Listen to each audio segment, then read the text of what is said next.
First, locate the fuses in your station.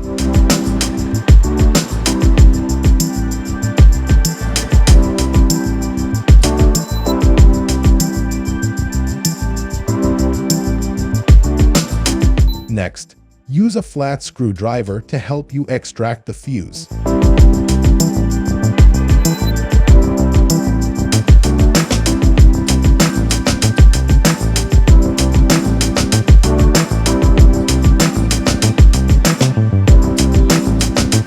Finally, replace the old fuse with a new one and insert it in its place. You have changed the fuses successfully.